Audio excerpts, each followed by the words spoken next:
Hey guys, with the horrible lighting in here, I'm going to show you my breakfast really quick. I have my protein source, so I have some sausage and eggs in here, just boiled eggs. I removed the yolk. That is to cut down on the fat content. I also have some vegetables in there, some spinach, some zucchini, bell peppers, mushrooms. This is a great way to get your fiber in. They do offer added minerals and like different vitamins, but as far as being a part of your macros, they do not count. And also with that, I'm going to have my carbs as well. So here I have a serving, a mixture of, I'll show you this really quick. This cereal, this is my favorite, okay, from Nature Valley. I just love what's in here. I also have a mixture of oats, and I have some milk, some almond milk, unsweetened almond milk, and I heated that up, and that is just one serving, and I'm gonna have that with my protein. So with everything together, I have a total of 39 grams of protein, 35 grams of carbs, and 12 grams of fat. And I'm gonna eat, and then I'm gonna come back and talk to you guys in more detail about carb cycling. So carb cycling is just a fancy term, a way of saying you are cycling your carbs on specific days. So you're gonna be alternating between high days and low days of your carb intake. And the reason you're doing that is to accelerate the process of fat loss and to simply shed the fat. Okay, it's all about fat loss. Anyone can carb cycle, so you do not necessarily have to be a bodybuilder, and I'm looking at my notes here just to make sure I do not leave anything out. The only thing I'm going to say is that if you do not understand what you're doing, definitely do not carb cycle, because you can actually really hurt yourself. The point of carb cycling is to avoid the negative repercussions of a low carb and even a no carb diet. You really truly have to understand what you're doing in order to not hurt your metabolism. If you do not understand macros, do not carb cycle. You need to you need to have a thorough understanding of macros first, and being in a deficit and being in a surplus and all of that before you even consider carb cycling. And then also, at the end of carb cycling, most people, and it is recommended that you reverse diet. And I guess when I get to that point, I'll talk to you guys about that as well. Just to share some facts with you, and this is what I do, okay? And for the most part, these facts are also common amongst bodybuilders, people who actually do this, especially around competition time, or they're simply trying to lose body fat. So your high carb days are going to be your heavy days. That's when you train the hardest. So for me, that will be on my leg days and also my back days, because those are my hardest days. So that is when I'll keep my carb intake high. I also like carbing up hours before, so I'll have a higher intake of carbs in the morning, and that would give me enough time, like the process of digestion, so by the time my workout comes around, hours after, that energy is available for my high carb meal. And fruits, I will consume those post workout. That's the ideal time. There's always the argument of should you consume fruits or not when you're carb cycling. I do, and to each his own, but I want the benefits of fruits. But the best time to consume fruits is post workout, okay? So that helps to replenish your depleted sugars.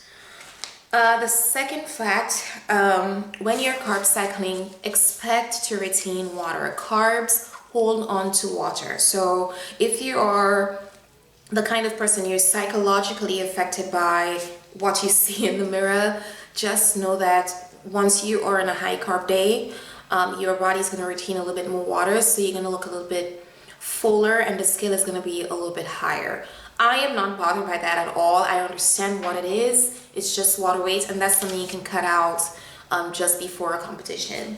So do expect to gain weight on your high carb day. Don't freak out and say, oh my God, this is not working. It's because your body is retaining more water than usual. Also, the third thing you need to remember when you're carb cycling is that regardless of your high days and your low days, you do have to still remain in a caloric deficit for that week if you're trying to lose weight. So even though you're in a high, on a high day, do not exceed your total calorie intake. Okay, I hope that makes sense. Calculate your macros, and from your numbers, from your carbs, you want to cut down, and that would be your low carb days, but you still want to remain within that margin. Number 4, keep your fats high on your low days. I keep my fats high on my lowest days for the simple fact that you want your energy source to come from your fat supply. You do not want to tap into your muscle or your protein intake. So as a compensation, you want to keep your fat intake high on your low carb days. And then the fifth thing you need to remember, the fifth fact, is that you want your carb source to come from complex carbs with a low glycemic index, so that your energy release is slow but steady. And the kinds of foods you're looking at would include things like sweet potatoes, brown rice, oats, all right? You also want to throw in some green leafy vegetables in there, and I'll talk about the types of carbs in a second, because you want to have fiber in your diet. Fiber keeps you full, and if you feel full, the tendency is that you're going to eat less, and that is also the point of weight loss, right? A lot of people do not realize how little of their fiber, how little fiber they get in a day. You really should consume at least 25 grams to 30 grams of fiber, just as a general rule of thumb, but a lot of people do not even meet that daily requirement. But obviously, if you're full on green leafy vegetables, you're gonna tend to eat less of the other stuff, which is like a plus in this case. So always throw in some green leafy vegetables in your plate. They're not going to affect your macros. They're just going to add the fiber, the minerals, the vitamins, and all of those things are good. Those are positives. So there are 3 types of carbs. You would have heard about the fast carbs, okay? That would be your carbs that are sugary, so like the sweet snacks, the junk food, and a lot of you are going to be upset with what I'm going to say, okay? Those are the things you need to cut out. If you want to see results, you have to cut out those foods. Those foods are very high in fructose, for example, and fructose is a key player in adding on adipose tissue, aka fat, which is essentially what you want to get rid of when you're carb cycling. So lay off the junk food, cut it off gradually or completely. I don't eat junk because I know of the repercussions, but regardless, that is your first type of carb. Your sweet sugary foods, the sodas, the whatever sweet sugary snacks you guys are into. The second type is your starchy foods, like your complex carbs. That is what you want. They do not taste sweet, okay? And they're the least favorite because they do not give you that burst of sugar, right?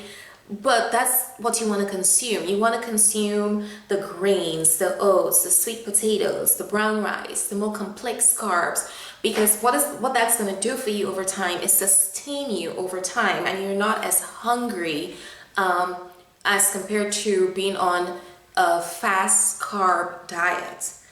And then the third type of carbohydrate is, you know, what I've been talking about, the fiber. And the fiber comes from your plant-based foods. They do add the vitamins and the minerals, and fiber just helps you to be regular. You go to the restroom a lot easier, and that just helps keep your digestive tract in check. Okay, so you can never go wrong with adding more vegetables to your plate, more legumes to your plate. And a lot of people need to be doing that a little bit more often as well. Some things that you should know before your carb cycle. Well, the one thing that you should really master is understanding your numbers as it relates to your body. A question I get a lot, and I really honestly just stay clear of answering, is what are my numbers? Carrie, what is your daily carb max, or what is your total protein or total fat? I do not like answering that question because I know what people are going to do. You're going to try to adapt the same numbers to your program, and that's not going to work for you. Macros are specific to a person. What works for me is not necessarily going to work for you, and what's going to happen is that you're either going to undernourish or undernourish or overfeed yourself. So don't just go get some kind of generic information out there and apply to what you know. Take the time out. I'm going to link the macros video right now. Pause this video, go learn about your macros. A lot of people, well, in my opinion, it seems as though people are just so scared to calculate their macros. There's nothing complicated about it. Learn about your macros and get the results that you want. And honestly, if you do not want to do that, I'm really not willing to help you any other way. I mean, there is the proof in numbers. You have to learn what your macros are. So learn your numbers, and once you have your numbers, then you know, okay, this is what I need on the daily, and this is where I can subtract, for being in a deficit, or this is where I can add on if I want to put on weight. But your macros, your numbers are going to be your guide. Do not shy away from knowing what your macros are.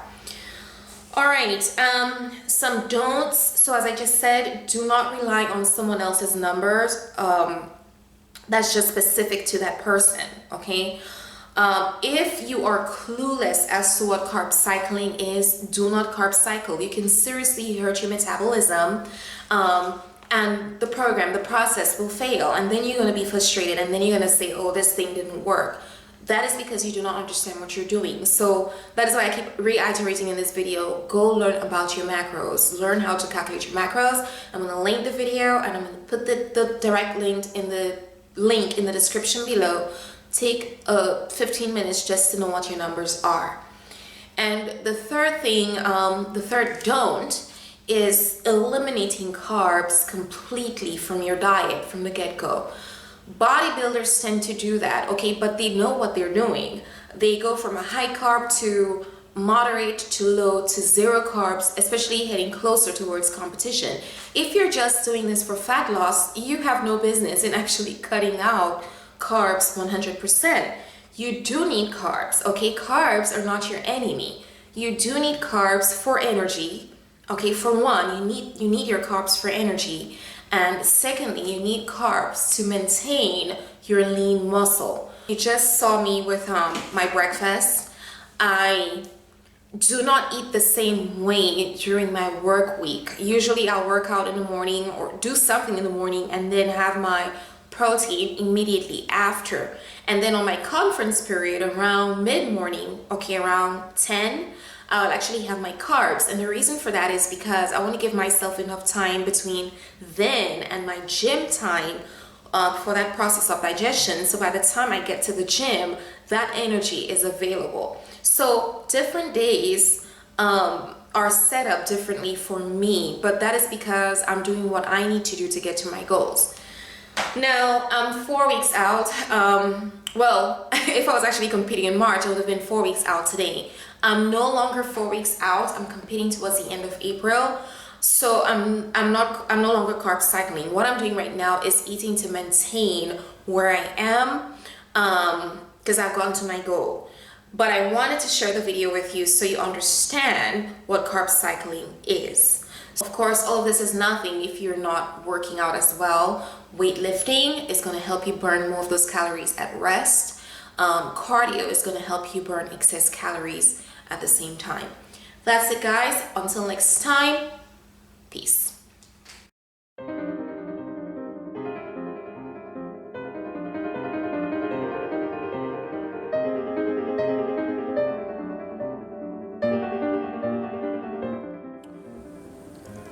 And the final carb meal for today, this was between lunch and my last meal, 2 turkey burgers, homemade burgers. So the bread Well, let me just give you the macros here. The total protein is 52 grams, the carbs 46, and fats 30 grams. The majority of the fats came from the patty and the avocado. I have 13 grams of fat from just the avocado. That's your good fat, that's your healthy fat. It's a great substitute for mayo. I just love avocado, so you can never go wrong with that, and it's very good for your skin as well. And being this far out, I'm not yet cutting out my condiments, so I do have ketchup and mustard, a little bit of tomatoes, and spinach. I just used what I had in my fridge, but this is what a high carb meal will also look like.